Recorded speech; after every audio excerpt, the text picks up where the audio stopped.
Welcome to the Dynasty Academy. Michael Washington. Mark is being a pompous ass before we came on air, and Mark Ongst. Well, I mean, you are. I'm not. I mean, you are. Eli Manuel.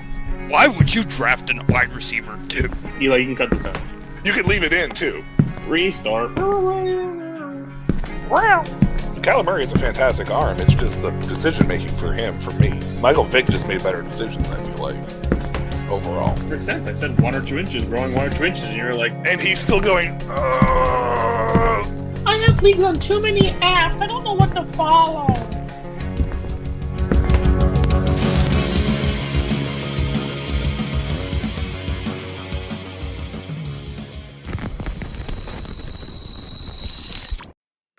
Well, welcome to the Dynasty Academy after a couple weeks there where we did not have a show. We are back as preseason is rolling along. 2 games currently happening right now. I'm Michael Washington. He's Mark Ongst. Mark, glad to be back, man. And we're going to start gearing up and hopefully being able to get this done weekly here moving forward, huh? Yeah, we got the 5th. So what, 4 weeks? 4 weeks and then game 1 of the year? Game 1 of the year. A couple Sundays away.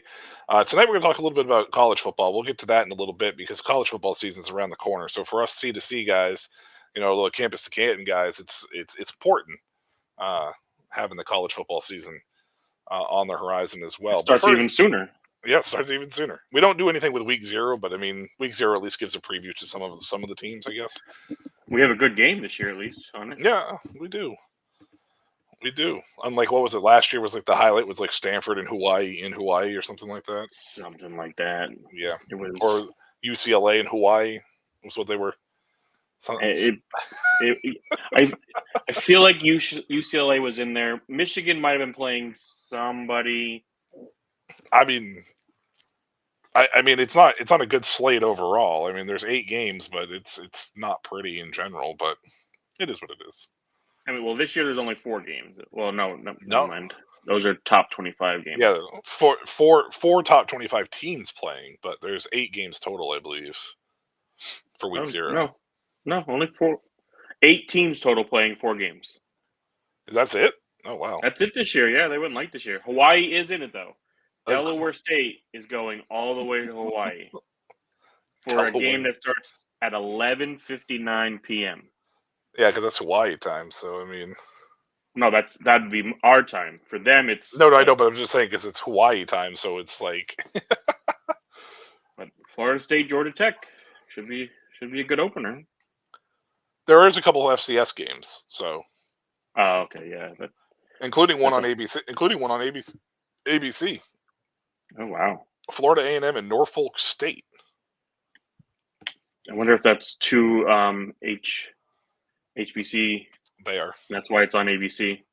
Yep, they are. So, yeah. So, I mean, there's some games. I mean, we got Florida State and Georgia Tech to kick off the ACC this week, but we'll get into that a little bit later as the season moves on as well.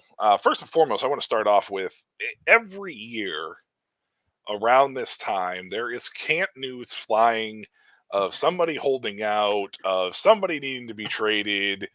And we're going to start first with the 2 big ones. We're going to talk about Brandon Ayuk and CeeDee Lamb because CeeDee Lamb is clearly having some sort of spat with Dallas right now. We'll get to that in a second. We'll talk about Brandon Ayuk first because he wants a contract extension. They don't want to pay him because they've mismanaged their entire cap situation and paid a bunch of other people that probably didn't deserve the money that they paid. He wants to be traded. He was hanging out with Jaden Daniels. Washington was on the front. Now it's Pittsburgh and Cleveland, and there's Tennessee? No, it wasn't Tennessee. What was the other one? New England was the other one, but New England was the other one that they're out. Washington supposedly removed themselves. Oh, I didn't see that one, but okay, so Washington's out. Supposedly they did. I mean, they haven't said anything, but it sounds like internally they may have decided to move on from it. So this leaves Cleveland really and kind of Pittsburgh in this situation. And let's talk about those 2 teams because what benefits or which team benefits the most for Brandon Ayuk in fantasy world if he goes? Because Cleveland, with the rumor with Cleveland, it's Amari Cooper and draft picks. So Cooper would not be there if that is truth. So is Cleveland a better fit to them than Pittsburgh, or what's your thoughts on this one? Because I'm very interested to get your take on this. In my opinion, I'd say no, just because the weapons in Pittsburgh, I feel like, aren't as strong. Him and Judy I feel similar-ish. They're not the same. Judy isn't a burner as much as Brandon Ayuk is, but they're closer than I feel like Ayuk and Pickens are. Where like you could play those two off of each other, I think, better than Jerry Judy and Brandon Ayuk. I mean, I know the quarterback situation in Pittsburgh is in flux, but I honestly, at this point, would trust Russ and Fields over Watson, because since Watson's come to Cleveland, he's looked terrible. Yeah, he hasn't. Now, I still think he's a good quarterback, and if he can finally figure it out, but it looks bad. It looked very bad. So I don't want Brandon Ayuk to go there and then it takes Watson getting injured and Joe Flacco to step in and I think it was Jameis now the backup. Jameis have to come in and take over. Like it's just Cleveland. Like that whole organization is just always something going on, I feel like, and just Pittsburgh, I think, is just a more balanced, stable team. And if they're willing to trade for him, that means they're willing to pay him something. Now, there's no trade, so that to me somewhere is a logjam. Either because I think Cleveland had a trade in place, but I'm guessing the contract wasn't there. Pittsburgh hasn't had the trade in place, so I don't know if they ever even talked to him about a contract yet or not, because they haven't gotten a deal done with the Niners at this point, it seems. So, but Pittsburgh's always kind of been the one. They'll pay the guy they believe in. Yeah. They paid Antonio Brown when his contract came. They didn't pay Santonio. Holmes might have got paid. Emmanuel Sanders. They didn't pay Mike Wallace. They when they think, okay, well, you're asking for too much for what you are, we'll let you go. We'll just cycle somebody else in. And they've been doing it. They traded away Deontay Johnson. So they have a need for a wide receiver 2. Ayuk would be the 1. Pickens would become the 2 then, in my opinion. And I think it would benefit Pickens a lot because he could focus more on being the deeper route guy where Ayuk can run that short to middle of the field and just take away those safeties. Now they spent a draft pick, I think it was a second-round pick on Roman Wilson this year, or a third-round pick on Roman Wilson. It was second or third. And drafted Roman Wilson, who obviously they're excited about because they drafted him, but he got hurt. And he got hurt. Doesn't look like it's long-term, but he got hurt during preseason, during the camp, to the point where all of a sudden Pittsburgh was ramped up to the rumors that Ayuk was going to get traded. I do not believe, though, that this is them being unhappy with Roman Wilson as much as it is them worrying about their depth if there's an injury that occurs. Well, and let's not forget, George Pickens isn't always in the right state of mind for what the Pittsburgh Steelers want out of their players. They don't want you out there pushing, shoving, getting into fights, squirting water bottles on people on the side. They don't want stuff like that. They don't want headaches. That's why a lot of times they let these wide receivers go, because when you get to the point where you're now a headache to us, we're going to move on. Yeah. So I think they're hedging that, okay, yes, we drafted Roman to maybe be the 2 to Pickens. Maybe he's a possible replacement for Pickens when Pickens' contract is up. I mean, they shipped Chase Claypool out of there after 3 2 years. Did he make 2? 3 seasons, something like that. Yeah. And he had a very good year 1. Like, he played very well, and then he had a good 4 games. I mean, I thought he had 1,000 yards his first season. I don't know. It was like a good 4 or 5 game stretch. That was really like a bulk of what he had. His first season was fine for a rookie. Yeah.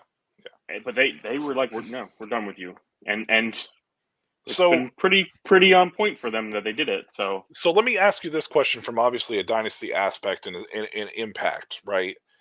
making a trade for Brandon Ayuk, let's say Pittsburgh pulls this trade off to get Ayuk, you would have to believe that that move is an indication that they want to bring Justin Fields back already this early, I would imagine. Because if the reports are true about Fields outplaying Russ through camp so far, and from the small clips I've seen, it looks like he's absolutely outplayed Russ. But those clips can obviously just be like, we're going to take the best play here in the port, Right. But from the clips that I've seen, it appears that Fields has been outplaying Russ. So is it a move where they're like, we can pay Brandon because we know that Fields' contract isn't going to be super steep, because it's going to have to be a 2 to 3 year deal, and maybe he's not making as much as an like what an ex quarterback would be, because he hasn't proved it yet per se, and it gives them a chance to kind of, you know what I mean? Like, it's not, it's like a rookie deal basically. It's just a little elevated.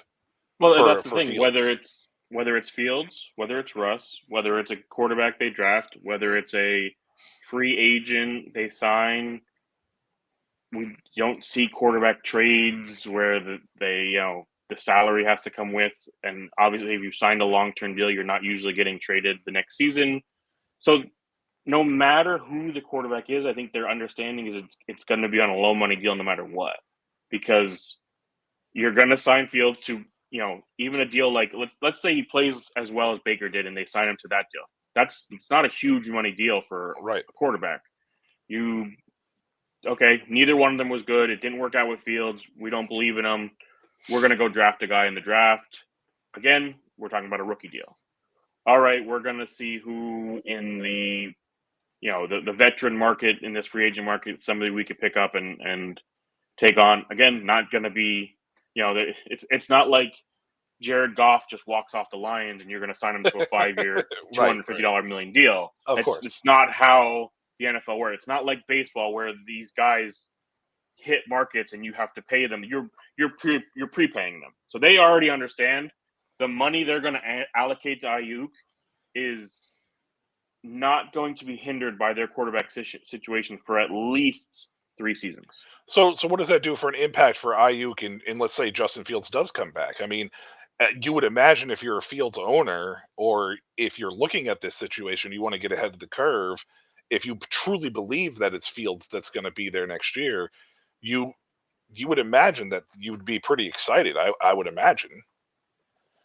If you're a Fields believer and you lean that he is going to be the quarterback for them in the future and he'll get re-signed, you should be buying him now, or trying to in his low point, because if they trade for Ayuk and he gets named the starter, that price is going to go up 10 times what it is now. Yeah, you could possibly throw a late first in a super flex and get him. You could pay maybe even a second and a third and get him. The person who owns him, if they've been holding on to him and maybe they have other quarterbacks and he's just kind of sitting there and they're just trying to get anything for him. Now's the time to go get him. Yeah. If you believe he has a strong possibility of being the guy next year. And if they don't even trade for Ayuk, it's not like that offense is terrible. You have Freiermuth. You have Pickens if he gets the mentals right. Roman Wilson will be back. They will probably sign or draft somebody next year then. So it's not a terrible offense to have Fields in. It's just right now the unknown is he the starter this year? Is he going to be back next year? Okay, so let me ask you this question then from this other standpoint. Let's talk about Brandon Ayuk's value. If he does get traded to Pittsburgh, and I'm going to bring Cleveland into this too, because we haven't really touched on Cleveland too much, but if he does get traded to Pittsburgh, what happens to his value? Because let's be honest, even though Ayuk may be the best wide receiver in San Francisco, he still played second fiddle to Debo because Debo's the better playmaker, right? So he was never truly a wide receiver one per se, because the offense still ran through basically Christian McCaffrey or Debo Correct. when Debo was there. So in Pittsburgh, does he have that ability? I mean, I know my personal belief, but does he have that ability, and does this inflate his value at all if he was to get traded to Pittsburgh and or Cleveland in this case? Because technically speaking, he would probably end up being the wide receiver one in Cleveland as well. So does either one of those inflate his value, or does either one of those situations deflate his value? It definitely inflates his value in the sense that he will get more targets because he will become the primary receiver, especially for the Pittsburgh Steelers. He is a better wide receiver than George Pickens. George Pickens is a better athlete. I will not take that away from George Pickens. He's a freak athlete and can do some great things. Ayuk is a very polished, well-rounded receiver who has taken his bumps, lived in the doghouse that one season, and come out even better after it.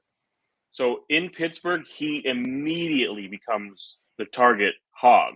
So you have Deontay Johnson who's gone. I don't know how many targets Deontay got last year, but you could probably almost push most of those over to him.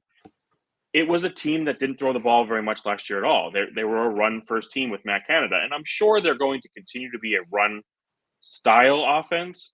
But when you bring a Brandon Ayuk in, that's what the understanding that we're going to get him the ball, and Ayuk knows how to get open. He's not, the guy you have to hope is going to be there. He'll be there. So I can envision he probably could be in the anywhere from like the 120 to 150 range if that offense plays well. It comes down to that quarterback play. If that offense is doing well, it helps him out. If the offense isn't, he's going to be hurt by that. For me, his value is still the best in San Francisco only because that offense is better. Even though he's second fiddle to CMC and Debo, it's still just a better offense that's going to score points. It's going to be on the field more. It's going to move the ball more. He has better chances of getting touchdowns. If Pittsburgh can get that quarterback situation right, then it gets to be very close to what his value would be in San Francisco, even if the offense isn't as good. If it's even 85% as good as San Francisco, he's going to get more targets in general. Cleveland is for me the tough one because they are clearly a run-first offense, but Nick Chubb is going to, I'm assuming, miss at least the first 4 games. I can't assume he's going to be ready week 1. I know he's out here power lifting thousands of pounds of whatever.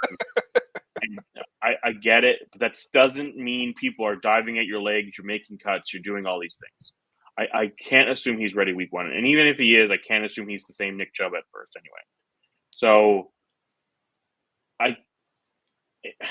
Deshaun, again, for me, I kind of know what Russ and Fields are. Even though they're not great, I know what they are.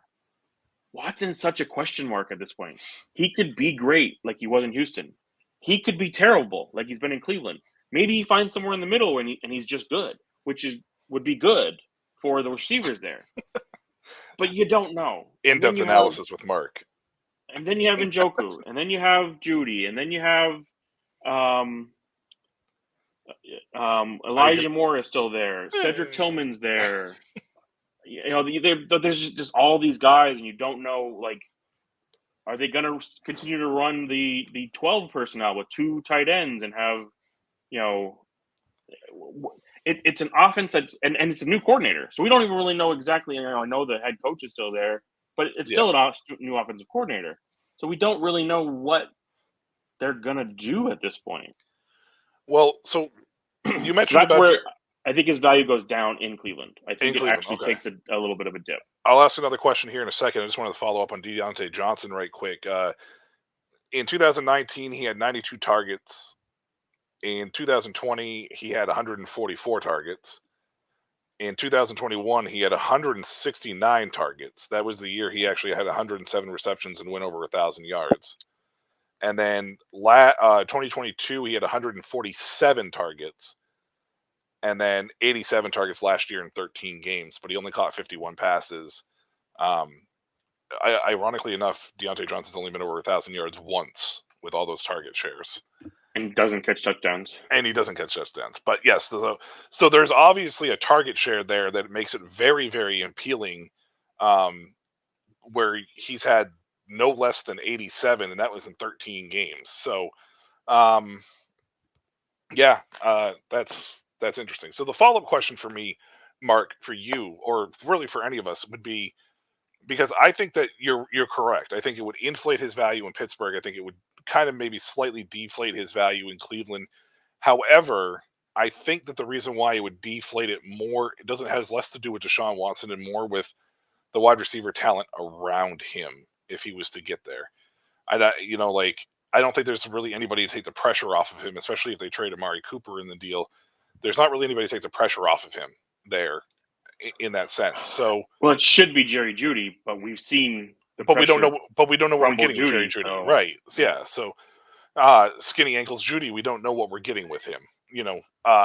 Is there a team that was part of this conversation, so Washington or New England, that if they were to make a late move and make this trade, out of those four teams, what would be his maximum value, or which team would give him his maximum value, in your opinion?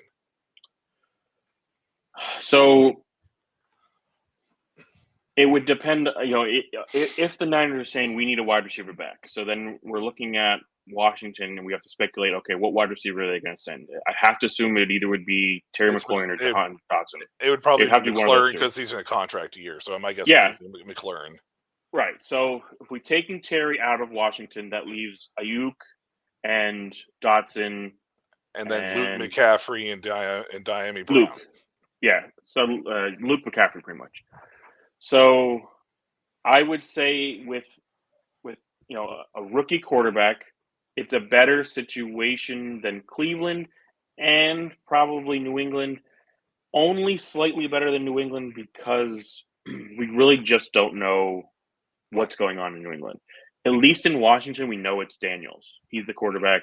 They're not playing around, acting like, oh, well, maybe this guy's going to beat him out, or maybe this guy's going to beat him out. We'll talk about that too. It's Daniels. So we know who we're getting. He's working out with Daniels. So they at least have some kind of, relationship. Yeah. It would be the best scenario, in my opinion, for those reasons. Pittsburgh would stay at number 2. I'd probably actually lean New England 3 just because there's just nothing else there. So he would be the guy. And Cleveland would stay at 4 just because, like you said, there's so many questions with Cleveland, who will be a good team. Let me not act like they are not a good team. It's just for fantasy. I don't know if it's going to be great for fantasy. It will good NFL. Yeah. Fantasy. It just depends on that offense too, because Jerome Ford is going to be there. Will he be able to stay healthy in Nick Chubb's absence? Running back is such a huge question mark. And then on top of that, will David Njoku be able to do what he did with Flacco? It's Watson. It's Watson there. There's nobody to stretch the field. I mean, Jerry Jeudy, you hope is the guy, but after 3 really dismal years in Denver, is he really ever going to be that dude? But I would say that's probably a good ranking of orders. Honestly, I would probably put Pittsburgh just slightly ahead of Washington, just because it would be a situation where Pickens is likely going to remain in Pittsburgh. He's not going to be the guy that's going to get traded for the receiver standpoint. And Washington really wouldn't have that because Jahan Dotson's still a little bit of an unproven. So, Sure.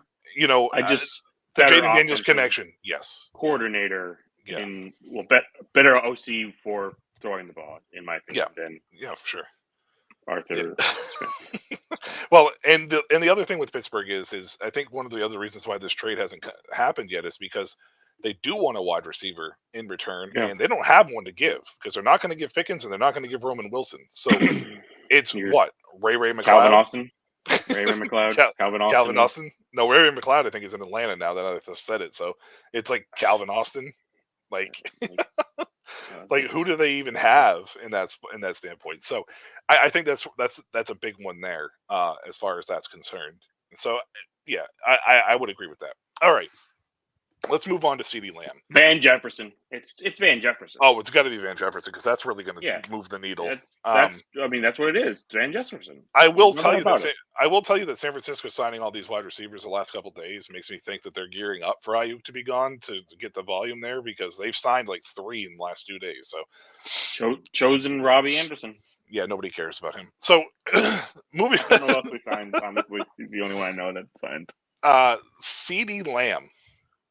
So today, or earlier today, Jerry Jones made a comment saying that there's no urgency to get a deal done with CeeDee Lamb. He made a comment about these wide receiver contracts. However, Jerry Jones has painted himself into a corner because he wants to make Dak Prescott, for some reason, the highest paid quarterback in the NFL. And I read a report earlier today that there is a internal discussions that they're going to pay him $70 million a year. Why? I do not know. But supposedly he's going to command $70 million a year. I don't know why. Don't know how true the report is, but that's what I read. Anyways, regardless It's of not that, even the quarterback market. We're 55, I think, is where we're at right now. Yep, 55 so, like, is. Yep. Why would we jump all the way to 70? Because it's Jerry Jones. That's why. So even with that being the case, 55 is too much for Dak Prescott in general. So let's just talk about that in general. So CeeDee Lamb seems like he is going to be on the outside looking in for a contract in this situation, which means he may not be in Dallas next year. What is going on, and what does this do to CeeDee Lamb's value in the fantasy land, if anything? Because you know he's going to go out and want to prove it, but at the same time, so many question marks around him. Are you going to want to buy him? No, I would not want to buy him because you are going to you have to buy CeeDee Lamb at a premium price. He's been too good the last couple of years. You can't undersell him because if he does end up resigning in Dallas, you've already seen what you're getting. But it's the unknown of when you leave Dallas. Where are you going to sign for the money you want, and what's the quarterback offensive situation going to be? Dallas, especially last year, was, and I would definitely say 2 years ago, probably because Zeke wasn't good then, was not a run-heavy style offense. They threw the ball a lot. They had to. They didn't have a running game. Pollard was terrible last year. So CD has been beneficiary of being the guy in a high-value offense. Now, not taking anything away from CeeDee Lamb, he's been very good. Anywhere he goes, he will be very good.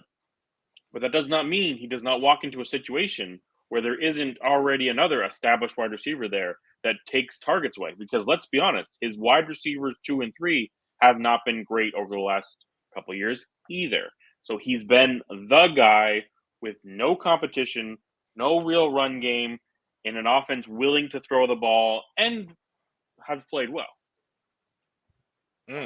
There isn't a ton of those offenses laying around in the NFL, especially as we watch all of these other wide receivers get signed. Now, in Philadelphia, they have 2 wide receivers that do very well, but neither one of them really ever pushes to be the wide receiver 1 overall because they do depreciate each other's value. Now they both end up being wide receiver 1s a lot of times, or low end or high end wide receiver 2s and a wide receiver 1. So it can work.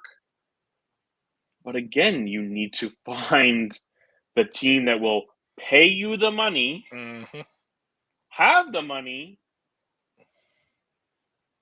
and the offensive style that you want to be in. I mean, someone's going to pay him. There's no doubt about that. But, does that mean your quarterback is now a rookie? Yeah. Are you breaking him in? Does that mean your quarterback now is Geno Smith or Sam Howell in Seattle? Because they moved on from DK Metcalf? Hey. I like Sam Howell, but I can't say he's going to be on the same level that Dak has been on. No. I mean... Are you going to go to New England and maybe Drake May, and maybe you're the only guy, and maybe now you move out of a dome into a very cold... He's going to come to Washington. You're going to go to Buffalo? Buffalo wouldn't be better, but again... It's coming to Washington. Washington wouldn't be terrible. It's also, but again, now they probably will have the money, so that we have the cap space. That's why I said that. It's a big FU right to Dallas. You go right in division. So okay, so there's your 1, maybe 2. I don't know if Buffalo's got the money. No, they don't, because the Josh Allen cap hit went skyrocketed. It's one of the reasons why they got rid of Diggs and why they have a who's who at wide receiver right now. I mean, right. I mean, everybody figures out the cap. Let's be honest. It all gets figured out. Always. But again, you're going to go play in Buffalo where it might snow 3 feet in the game that you're playing in. 2 to 3 times a year. Yeah. Or be -7 And when the ball hits you in the hand, your fingers break off because you're frozen. Yep. Yeah. Yeah. I mean, I believe that CeeDee Lamb is probably not going to be a huge. I don't think it's going to be a huge value hit for him. I just think that there's so many questions surrounding him. You really don't want to buy him because, like you said, obviously premium price with a lot of like what ifs for the future. He's going to be okay no matter where he goes. He's very similar to the T. Higgins situation in Cincinnati. Like he's gonna be okay wherever he goes. It's just going to be a matter of where he goes and Right. The difference what is will his impact be. I can buy T. moving Higgins for cheap, way first cheaper, and second, way cheaper. 2 seconds. Where CD, I got to give you the house. Now, if you got a guy in your league who's in a rebuild, is worried about this, and is willing to take a bit of a price dip on CD, where maybe it's 2 firsts, you give up a 25 and a 26, I would do that. Because if you're a contending team, that's at least going to help you get a title this year. Right. And then you figure it out from there. I mean, you only gave up your 2 next firsts, and if you're a contender, that's, you're going to do that anyway. So if you can get a price dip, great, do it. Yeah. But I wouldn't be.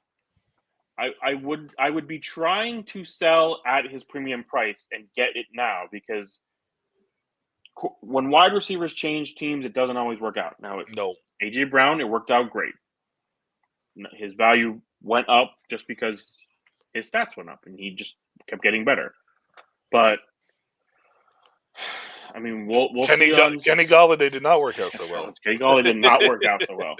We'll see on Stephon Diggs. Well, DeAndre Hopkins has been okay-ish, but it's really fallen off over the last 4 years. Yeah. No doubt, and that will be interesting. I'm just curious to see what happens. Jerry Jones has obviously turned into the Al Davis of football. He's in a terrible spot that he's put himself in with 3 guys that he has to pay, and it's only going to be 2 of them. So who are you letting walk? Yep. And I understand what you're saying about Dak, but what other quarterback are you replacing Dak with? It's the same idea, I think, of Daniel Jones. Who the hell cares? Who the hell cares? I mean, your cap space is going to be eaten up so much by the quarterback. If we're paying $70 million, yes, I understand. But if we're even 55, it's what everybody else is paying. It clearly doesn't kill you that badly. But it does, though. It does. You got to play with the Saints. You got to learn to load those things back in, and then you figure it out in the long run. The Saints, because the Saints have been a beacon of winning franchises in the last, If they won a Super Bowl, nobody would care, like the Rams did. Nobody cared that the Rams did it. The Rams traded their first round pick for like 9 years to get that Super Bowl.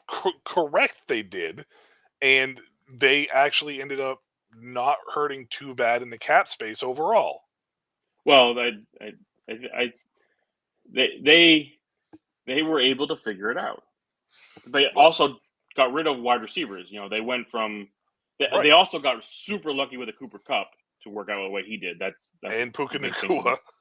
Well, that for this year, yes. Now you've kind of worked your way back, but you had to get rid of Robert Woods, Brandon Cook. Like they had to make some moves and put their team in a bad spot at times. It just the Saints just haven't played well. That's been the problem. Yeah. A bad team with bad money. When you're a good team with bad money, at least you're a good team and you win a Super Bowl. Take a look at what happened with Buffalo, though. Josh Allen's contract, the back half of that contract loaded up, all of a sudden it jumped to $45 million, and they had their whole receiving core is all brand new people. But a team that thought they'd win the Super Bowl and had their chances, and they've gotten Patrick Mahomes. They've literally, we've literally been now the Brady situation with Patrick Mahomes, where you look around all of the teams in the AFC and how good they are, and yet they just can't get past Patrick Mahomes at this point. And you do all these things to do it, and you have to be. You can't not pay Josh Allen that contract. No, of course not. What are you gonna do? Let him leave? Well, right. No. And I completely agree with you. I'm just simply saying that when it comes to the quarterback situation, the quarterback eating up that chunk of a percentage, it has never truly officially worked. Like, as far as the way Super Bowls have gone. The Tom Brady Mahomes has. But Mahomes still hasn't eaten up nearly as much as some of these other quarterbacks have. No, that's because he got it right before it jumped to what it is. Brady is the poster child of. I mean, granted, he made a lot of money and had a wife who was very rich, so it was easier for him. I understand that, but he was willing to take Because these he understood it. huge pay cuts to sign better players, and I mean, I get it. Get your money, do what you got to do, but if you really want to win a Super Bowl, you have to have a better team around you. Yeah, you have to take the Tom Brady approach, otherwise it doesn't work. All right, let's see. I wanted to touch on what I wanted to touch on again. Unofficial one thing- depth charts. No, I would skip that. I'm just over that because it was originally what I was going to do, but it doesn't make sense now. There was another. So you wanted to talk some C2C.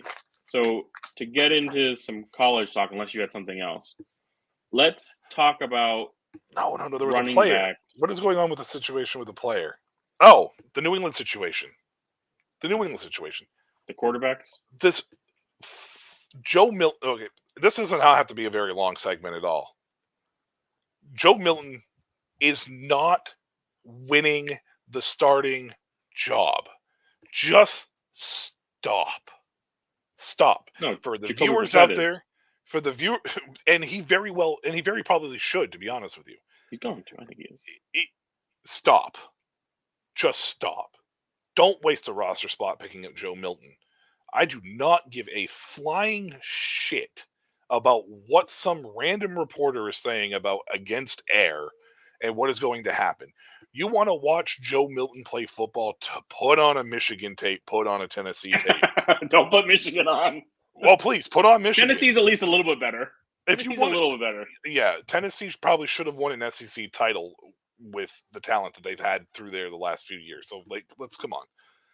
Go put it on and go tell me this guy belongs to be a friggin' starter in the NFL. This is the dumbest thing I've ever had. This is the reason why I hate camp news and why I hate preseason, because it's always some random dude that nobody's heard of that goes off for 6 receptions for 153 yards and 2 touchdowns in a preseason game, and they're being picked up left and right and trying to be sold for 3rd-round picks, and some moron takes it. Stop. Drake, Now, you do not spend a 3rd overall pick on a quarterback in Drake May and go, we're going to give it to a 6th rounder that we drafted later on because... Yeah, not before you see from Drake May. Everybody May's gonna wants be to the bring up starter. the Niners, but they saw the injuries with Trey Lance and decided Purdy played well enough, but they gave Lance his shot. He got injured. Yeah, that's Drake what I mean. May will get his shot. So if he Yeah. doesn't play well, yes, Joe Milton might take the job from him then. But if you hand him the job now, you're pretty much saying your process of evaluating quarterbacks was terrible. Yeah. And we should have never drafted Drake May at three if we thought there was going to be a quarterback that would outplay him. Because you spend a ton of time with these guys. You can't tell me you got him into the room now and you've seen something that you couldn't see along the process.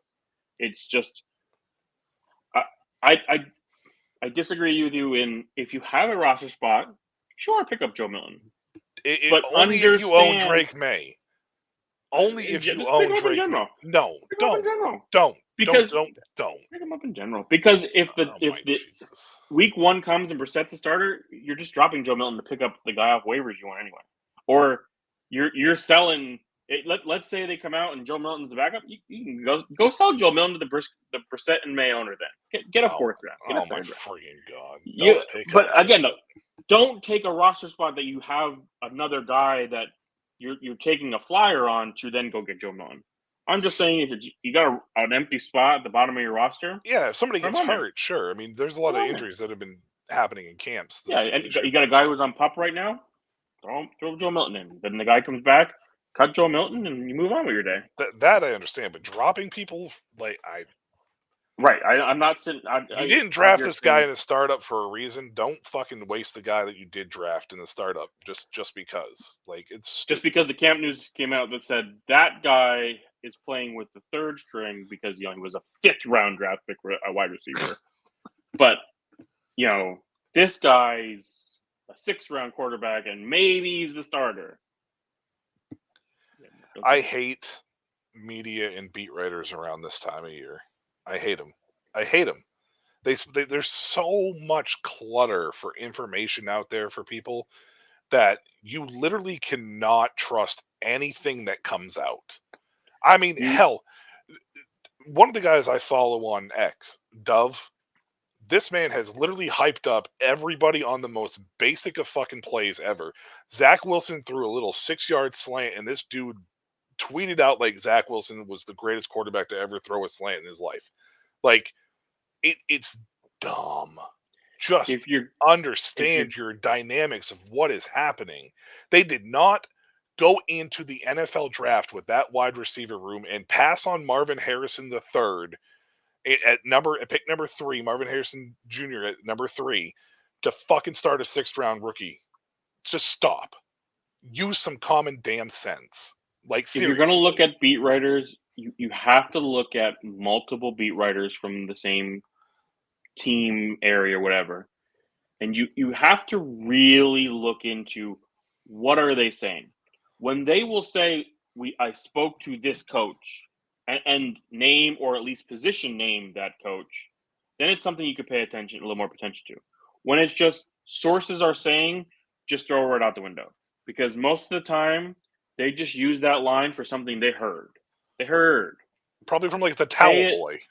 Pay attention when the offensive coordinator said, hey, this is what we've been seeing from this guy. And don't pay attention, this guy might be the starter.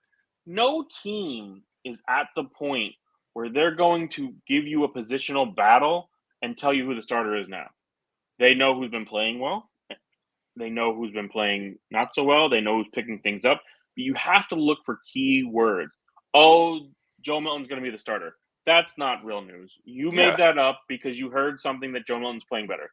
Oh, Joe Milton has been doing this at practice compared to Drake May doing this. That's information you want to look at because they're giving you real things. Just throwing out, he's probably the starter. It's just BS. It's just fluff to get your headline out there, to get people to click on your article. That's all it is. Exactly, 1,000%. And it's also a way to drive a narrative that for some reason may be in the best interest of whatever's happening. It probably came from a beat writer, honestly, that was unhappy with the Drake May pick because they wanted Marvin Harrison Jr. So they're gonna they wanted Jaden Daniels, or they wanted Caleb, or they wanted JJ McCarthy. Like, it's probably from a beat writer in that situation. So don't fall for it. Weed it out. It's the same with coach speak. Weed it out. Like, you got to do what you can to weed out the bullshit because otherwise you're going to hurt your team. Like, insanely long term, you're going to hurt your team. So just don't do it. Just don't do it. It's the same with these unofficial depth charts. Like, just stop. They mean nothing right now. They literally mean nothing. And to be honest with you, they probably don't even mean anything until week 4 when everybody's healthy. Like, I can't remember which coach it was, but they said, it was Antonio Pierce, I believe, with the Raiders. I believe that's who this was. They asked him who the starter in week 1 of preseason is going to be. He goes, at this point, I'm not sure. It could be Minshew, it could be O'Connell. He goes, but it really doesn't matter because whoever I start this week, next week I'll start the other guy to see how they do in the same scenarios. Right. He goes, so the honesty was very nice, and it was the shot in the face you need to understand. Just because Sam Darnold is said, he'll start week 1 of the preseason, does not mean that they don't believe in J.J. McCarthy and that McCarthy isn't fighting for that spot. Now, I believe Sam Darnold will be probably the week 1 starter because I think J.J. McCarthy needs time to learn the NFL. But just because he's named the week 1 starter of the preseason does not mean anything. absolutely anything. Yeah, it's like Denver. Well, by the way, Denver has the worst quarterback room I think I've ever seen in my life. And look, you know me. I was not a Zach Wilson fan coming out. You know me. I am also very much the type of person that does not believe Zach Wilson got a fair shake in New York. So I have to give him the benefit of the doubt. However, that quarterback room is awful. It's a bunch of mediocrity It's meshed together. awful. I do not feel good owning Cortland Sutton. I do not feel good owning any Denver running back for even that matter, just because it's going to be 8 in the box for most of the season. And I do not feel good owning any Denver quarterback for that The matter. only hope you have is Bo Nix truly turned his game around in Oregon with Dan Lanning. Is that the guy's name? Yeah. Coach in Oregon? Yeah, it's Lanning. Lanning and what they brought in truly transformed him into a good overall quarterback. I don't know that I believe that. I think it was system, play style, what they did there in Oregon, what they Pac-12 had, defenses. Pac-12 defense. I think that's, but maybe I'm wrong. And that for the offense of the Denver Broncos and those pieces you mentioned, that's your hope. Because I don't disagree that Zach Wilson didn't get a fair shake, but Zach Wilson also did not prove it when he was given What he had a good shot at it this past season. Jarrett Stidham is not good. He is a great second to third string guy, and that's what he should always be for the rest of his NFL career. Yep. He is not a good starting quarterback for the NFL, and if that's who you're going to roll out there, then no, I do not feel great about Cortland Sutton or Javonte Williams or Jaleel McGoffin or Samaje P. Ryan or I don't know anybody else because I don't have anybody else. Tim Patrick or Josh Reynolds Marvin Mims. or Marvin Mims or whoever their tight end is or anybody. And there's a couple things I do want to say is Zach Wilson did not prove it, yes, when he had the opportunity and chance last year. He was still dealing with that offensive line, the same offensive line that got Aaron Rodgers hurt. Sure. So there's a little bit of a slant there. And I'm not knocking Denver's offensive line is good either, though. Well, yeah, Denver's offensive line may be trash too. And I'm not knocking Bo Nix either. Bo Nix may very easily come in there and be one of the greatest quarterbacks in Denver Bronco history. However, his time at Auburn was so bad. Yes. That you make that jump from Auburn to Oregon, you make that jump on the field, you have to look further as to what it may have been. Like you said, maybe it was system, maybe it was Pac-12 defenses, maybe it was the weapons around him. Auburn, if you are a Denver Bronco fan, never put on a Bo Nix Auburn tape. Don't do it. Because that might be your future that you're looking at. If you want to look at something from Auburn, you can go watch when he played Oregon. I think it was his first game as a true freshman, and just watch his last play because he did something very wonderful and go watch that. Otherwise, do not watch anything else. Bo Nix Auburn. Yeah, don't waste your time. So now, however, that begs the differ with Denver is. What are you doing with these pieces? Are you selling them for as cheap? You Are you you don't want to undersell them? You don't want to undersell them just to get them out from underneath you? Because you know me, I'll undersell just to get out from underneath somebody. But it's not good advice to give to fantasy owners, so I don't want to give that advice. But it's unless you are a team in that real process and you've got a bunch of 25 firsts already. You're sitting on 5 25 firsts already, and Cortland Sutton's like the only guy still sitting on your team, and you really don't want to score points this year because your first could be the 101, and Cortland's gonna get you some points. It's just he's the only guy there, or he's gonna get you some points. Yeah, I'll take if I can get a second for him. If we're talking a third for Cortland Sutton, I'd probably just hold on to him. Because if it gets right, it's going to get you more. If it doesn't, you're missing out on a third. And let's be honest, they're not the greatest. Yes, they're great throw-ins, but they're not the best thing to go trade wide receiver ones on their teams for. I'm not moving Marvin Mims because he hasn't done anything, so he has nothing to inflate his value. Yeah, there's no you can't move him. Reynolds and Patrick have no value either. I just mean like I don't know. It's and bad. Javante's just getting crapped on, so you can't do anything with him right now. I mean, you can go buy him. You could probably definitely go buy him. And if you could buy him for cheap, I would. So let me ask you a question then here from this standpoint. Should Denver start Bo Nix week 1, no matter what? No. I say yes. Actually, yes, because Bo Nix is old enough and has played enough football that he doesn't, I don't think, need time to mature into an NFL offense. Yeah, throw Bo Nix out there. Zach Wilson ain't getting you anything. Jarrett Stidham ain't getting you anything. Put Bo Nix out there and see what you got. Because what are you waiting on? That's where it is for me. Is I don't care about the age thing. I forgot he's 27 already. Chances are Denver is going to have a top 5 pick, if not they might be battling for the top pick overall next year. Because I don't see how they I mean, when you look at situations, Carolina has gotten better on paper. On paper, Carolina has gotten better. Arizona has gotten better. Who else was at the bottom last Washington. year? New England is probably the team you might be fighting with. Washington has gotten better. New England, I don't know about all that. Maybe the defense could be good, so they might win games just off of that, but we'll see. New York, sneaky team, really comes down to Daniel Jones. Good defense. If Daniel plays adequately, team could be better.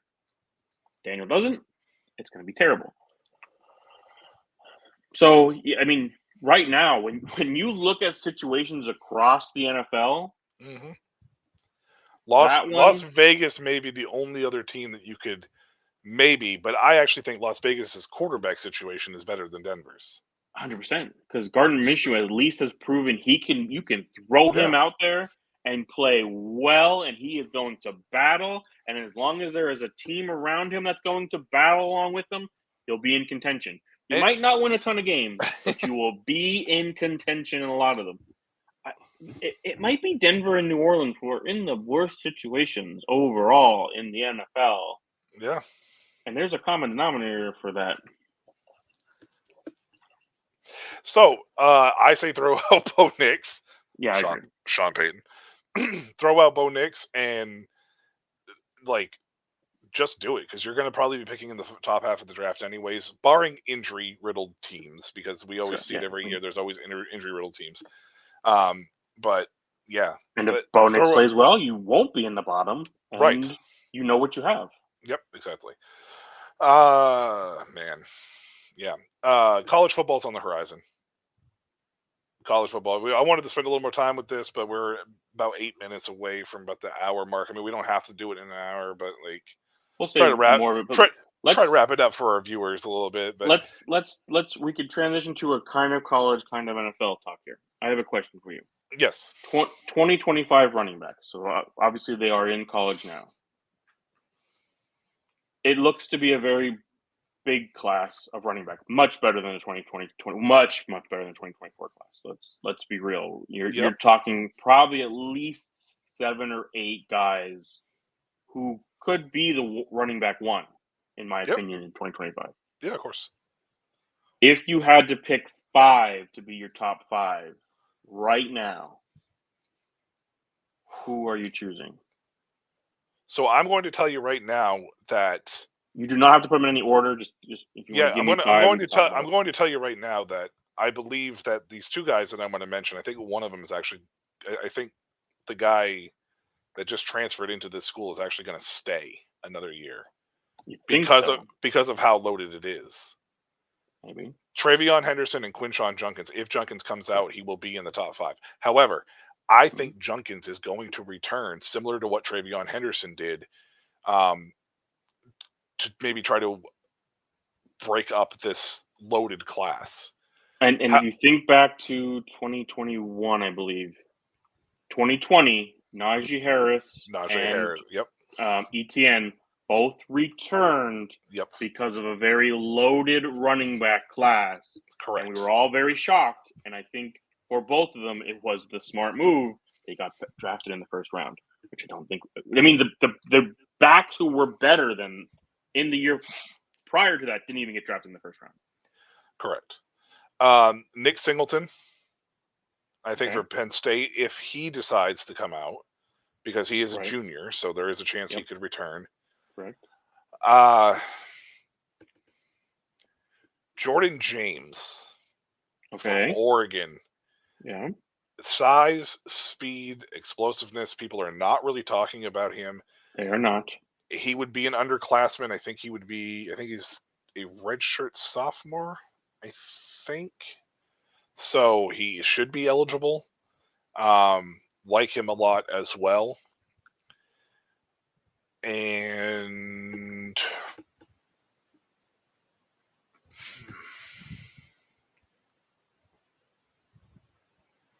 man, I don't know who I would put at 5. There's a group of people there. Sure. Give me one. Just give me right now who you think.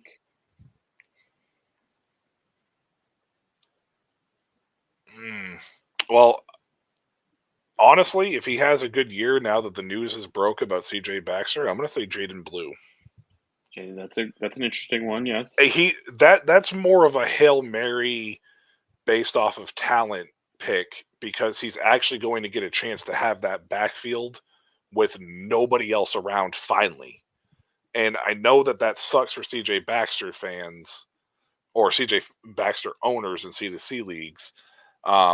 But Jaden Blue, I think, has the talent to be able to maybe take that reign and thrive it. I always like throwing an oddball out there. I always like going for a guy that's kind of out of left field when you're not telling me to rank them, anyways, in order. So no, Blue is a good one. I don't know that he could be a true RB1 in the NFL. He may not be able with to. This opportunity, I think teams could get a better idea of can he be closer to James Cook type of player, or is he more of a Darren Sproles type of player? So you could get that idea better that way. I mean, okay. I mean, obviously, if I took Jaden Blue out from the long shot standpoint, I would probably put Omari and Hampton in over Ollie Gordon. And that so Ollie Gordon was going to be who I was going to say. You left him out. I understand they're all combobulated, but you didn't. If Quinshon Junkins came out, Ollie Gordon would make it. It's just like if he went back to school. It's hard right now because there is a couple underclassmen that I think could return. Like I think it's a very high chance that Junkins returns. I think it's actually a high chance that Nick Singleton might return. So Singleton and Catron are very interesting. Yeah, they're very interesting in that situation. I don't know that they both would return, but it's a possibility they both could. It's a possibility that one goes and one doesn't, and which one goes. Right. And because Catron Allen honestly could sneak his way into that top 5 in a Jaden Blue-esque way. Ashton Genty. Ashton Genty's another one that's in that group, like Donovan Edwards. Donovan Edwards is a guy who's finally going to be the running back. Trevor Etienne transfers to Georgia. Yeah, played well with Florida. We know running back to Georgia could look really well, could get overshadowed by somebody. Could go either way. Devin Neal is there as another Jaden Blue-esque type of player. Rocket Sanders, who was Raheem Sanders, who's going to be. The only thing is, he's going to be like 28. So, like, we're going to want to take the chance. But Rocket Sanders was considered at one point in time the overall top dude. DJ Giddens, I think Kansas State might be in this group too. I would say Damian Martinez, who transferred to Miami, right? Miami. Yep. Went to Miami, right? In Miami. Yep. That's Jamorian Miller.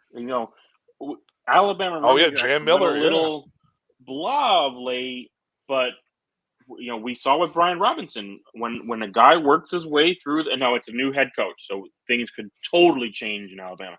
But when a guy works his way through, sometimes they end up, working out. I mean, obviously, my thing with Jaden Blue was more of a long shot situation, just because it's a first year thing, and if CJ Baxter comes back, if Blue actually has a really good year, I wouldn't see Blue coming back. No, if he can I think- capitalize on it, Yes. because I think that he has been strong enough with the touches that he has had prior to, that they'll look at it like a Keelan Robinson situation, Yes. right? Or- not or, Keelan Robinson, Jonathan Brooks, like a Jonathan Brooks situation. I was thinking of the guy who went to the Bears. The running back, the Bears from Texas. And he was literally sat behind Bijan and what the hell is his name? Why can't I think of it? But I know who you're talking about. But I think of it like that. Well, Jonathan Brooks, though. Brooks didn't have a ton of mileage on him because A, of the injury, and B, because he was playing with those other people. Like, but those are the guys, though. Like, that's the same thing. Like, not a ton of mileage on him. Roschon Johnson, yeah. So, like, not a ton of mileage on him. So there is, like, that's where I'm looking at with Blue. Now, does that make him necessarily top 5?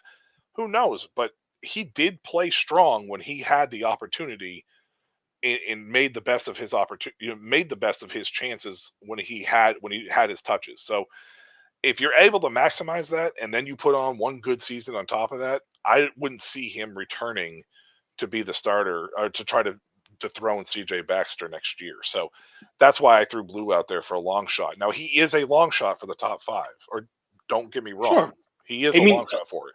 Jaden Blue could fall outside of the top 10 running back next year. But look what happened to Xavier Legette, right? Like, Xavier Legette was nowhere to be seen, probably not even in the top 25, and he was pick 32 in the NFL draft. So, like, you never know what it could be happening, and I think Jaden Blue is that guy. So if that's the case, let's not forget, Jaden Blue was also a top running back prospect when he came into college. He's just he chose a school that has just ended up having guys be just a tick better than him.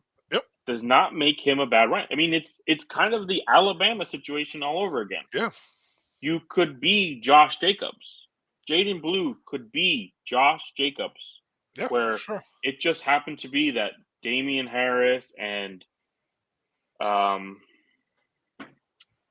big guy that was there after Bo Scarborough.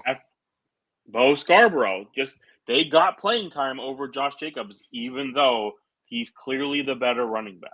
Yep. It's just what they did. And I'm not saying Bijan is anything like Bo Scarborough. I'm not saying Jonathan Brooks is like Bo, but like, yeah, these guys have been very good running backs.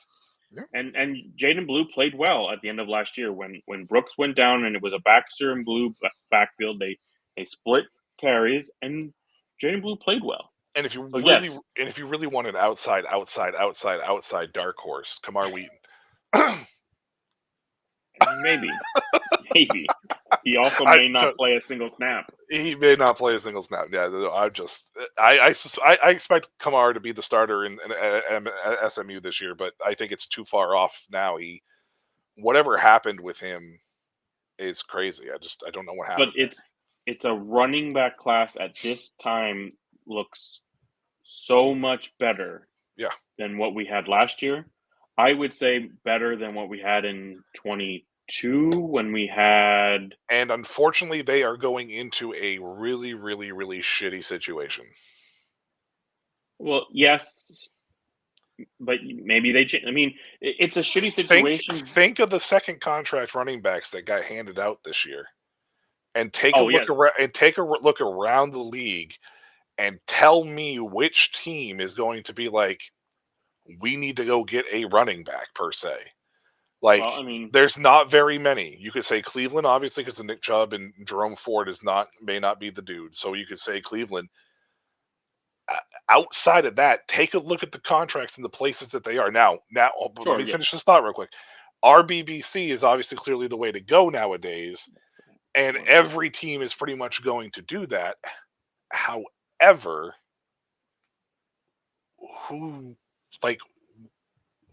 where's the second round picks for running backs is like top 10. That's the first round for running backs. Like, that's a top 10 for running backs. If you get picked in the first round, you are gold. you are expected to go in the second round and third round. If you fall past those two, then it's starting to get a little hairy. What does the team look I like? don't even know about that though, because the fourth round, I feel like it's like second round nowadays. Because now are you just going to be the backup for for them? Yeah. Or are you just going to be the here Chargers and Rams? Because let's be honest, the Chargers just literally took Baltimore's backfield and said, "Okay, we'll try that out this year." But the Rams with Kyron Williams, who's in his third year, and Blake Corum and Kyron Williams, or the twins? They're the twins, right? So when they're both they young. Figure out which one But they they're both want, young. doesn't mean crap. When they figure True. out which one they want, they get rid of the other one, and they draft a real running back to be the running back there. Or they find another clone. Maybe. But I'm just saying that's a possibility. Tampa Bay isn't out of the realm. When we talk about Rachaad White a lot, but every year we're like, are they going to replace them? Are they going to replace them? Are they going to replace them? They haven't. But does that mean they're just going to run the wheels off, and then when it comes time to sign a contract, Washington, Cleveland, Cincinnati, if Chase Brown, New England gave Stevenson get that contract, but that doesn't mean don't bring a guy in next year to. They also signed Antonio Gibson too, though. So don't mean shit either. Well, I understand that it's running backs. Giants, Giants. The Bengals. Eric Gray scored a touchdown tonight, preseason. Go pick him up. Hey, the Giants, the Bengals. Oh man. Okay, I get it. Dallas. I'm just Dallas for sure. I'm just saying it's just not. Houston. Joe Mixon's getting up there. Yeah, but they got Cam Akers. They're fine. So that's true. Yeah. Go Cam. Here we go, baby. Come bounce back. I get your thought process in the contracts, but then I also look at that and go, okay, well maybe next year the free agent running back landscape will not be as good, and that's why because teams knew, okay, this running back class didn't look that great. Yeah. We got to sign some guys. Next year we can draft them. We don't got to sign anybody again. But and also at the same time, if you think about it, with the influx of it, like this may be the new class of influxed running backs to come in, where the second contracts are working their way out, right? So like it's very similar to how we've seen. We saw it with the Saquon Barkley 2020 class, like we saw it with in general in that sense. So okay, so I see what you're saying. Yeah, no, it makes total sense. It's just I just don't know how much draft capital is going to be invested in them. That's the only thing. It's the idea you just have to understand. First round isn't really the goal anymore. The first round for running backs begins in the second round. So yes, the fourth round could be like the third round, so it's not terrible. But when you start to stretch into that, that's when you start to question, okay, the guy went in the fourth round, should we pay attention to him? It works similar to wide receivers. Even though we get a ton of them in the first round, when you start to hit that fourth round, those guys are yes, they were drafted in the fourth round. Maybe they went to a good situation, but what chance are they going to really get? How good really are they? Yeah, for sure. Yeah, I feel that there without a doubt. To the viewers tonight, to people that are watching, hey, or anybody that listens to this in general, do us a favor and send us your best roster, or what you think is your best roster. Hit us up on X, Dynasty Academy. The E in Academy is the 3. We want to see those, and I'm going to work the system and try to get them on so we can impose them onto the screen and talk about what your best roster may be, the one that you're the most proud of. And we're going to probably do that here. What do you think? Give it 2 weeks? We do it in 2 weeks? Yes, we won't have a show next week, so yeah. So then no show next week. So in 2 weeks we'll do it. So anybody that's listening to this, or anybody that's listening that didn't comment tonight or anything along those lines, send your questions in. We'll talk about it on air. Send your rosters in. Send any trades as well. We'll get around to them eventually. We may not do it all in one show, but we'll get around to them eventually. I just want to see what your biggest roster, or your most proud roster is, and it could be any. It could be Dynasty, C2C, Devy. Don't do redraft because we don't really focus so much on the redraft. You can if you want, but like we're getting close enough. You can send them at least around now because you're gonna start drafting now. When you do, please include super specs. Yeah, please. Right. If it's tight end premium, because that can be important. Yes. If you're sending the team a picture of the team, obviously we'll see the lineup there, stuff like that. But just how many teams are in the league, things like that. Just special details that there's point per carry. If the wide receivers are tiered in the reception scoring, tight ends are getting a huge bump. Even though Michael hates his tight ends and doesn't value them at all. If they're getting 3 points per reception, well, I would value tight ends a little bit more. You might get them on board. So invite them to that league. You'll get them to draft some tight ends then. Hey, you know what? Next C2C, I'm going to go ahead and do a 2 tight end start. God. I'm just gonna do it. Well, I'm not. I'm going to take away the tight end premium though. So you're going to make them start these trash cans and not even give them something to make it fun. Hey, they want tight ends. I'm going to give them tight ends. But just make it 4 tight ends. You got to start them. Okay, well, we'll make it 4 tight end flex. There you go. Hey, they want tight ends. I'm going to give them tight ends. But the more details you give with your Yes. team, the better. It makes Yes. it a lot easier to discuss it. And if show your picks. If you don't got any, if you got lots of them, show them off. Yeah. Let's Show see you them. Yeah. When we say your roster, send it all, like including your draft picks as well. Let us know. And if you want us to talk about it, want to decipher it, whatever it may be. If you have a rebuilding team, and we'll get to that eventually as well, but if you have a rebuilding team as well that you want us to give advice on, by all means, send the roster in. Don't hesitate to do it. Send the roster in. We'll get it. We'll break it down for you, and we'll give the best advice for you as well. That might be a different special, but Well, after week 4 or 5 is when you can really start to see where your team is in a league, and whether are you a move away to start moving up the ranks, or is it time to just start selling off, pick up picks, and go for next year? Yeah, we've been hovering as far as viewership is concerned, and we don't have a ton of comments. So please, let's get an interaction. We want to get engaged with you guys. We want to talk to you. Most of the people that watch are people that we play with. So we're not gonna. Don't worry about us giving you bad advice, because we're not going to do that. That's not what we're here for. That's not what we're trying to do. I don't care about my competitive edge. Hell, I had a team last year win 1 game. I had another team win 2 games. I do not care about competitive edges at all. Does not mean I'm not going to give you bad advice on purpose. Whether or not you take the advice, that's completely up to you. But it will be a fair shake across the board. So if you're worried about that, don't worry about that. That's not what we're here for. We're actually here to help you. I mean, if you kick my ass, you kick my ass. Whatever, it happens. It's fantasy football. It won't be the last. Yeah, I play for fun. It won't be the last. The money's nice if I win, but it's not why I play fantasy. It's not why I play either. I don't play for the money. I know a lot of people do, but I do not. So and if you do, there's nothing wrong with that. You play in high stake leagues, and we'll help you with those. So that's a good shirt. Yeah, we interrupt this marriage to bring you fantasy football, by the way. I mean, it's going to be interrupted very, very soon. Very, very, very soon. But yeah, so any of the viewerships, that's out there, please, by all means, please interact with us. Give us your shit. We'll work with you. I promise. We're not gonna screw you or anything on purpose. So it will never ever be the case.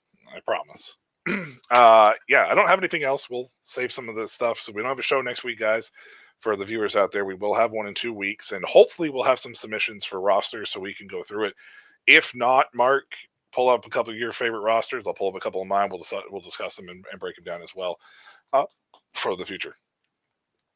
Do you want to do a redraft special or a redraft segment or anything here coming up? Or if people ask for it, sure. Otherwise, no, I don't. Okay, all right. But if people want it, we can do it. Okay. If nobody wants it, then no. All right, fair enough. Yeah. I mean, comment section's kind of bare right now, so I mean, we probably don't have you have 2 weeks. If you want us to talk a redraft and have a special on it, tag us on X. Yes, please do. Or go to Facebook, Shady Sports. We will see it there. YouTube, comment on the stream, comment on the video later on. We'll see it there, and we'll go from there if you want it. Otherwise, you can tag me individually on X too. MW77 spelled out. By all means, you could do that as well too. We are very, very much just open. We're accessible. Yeah. Use us. Exactly. Yep.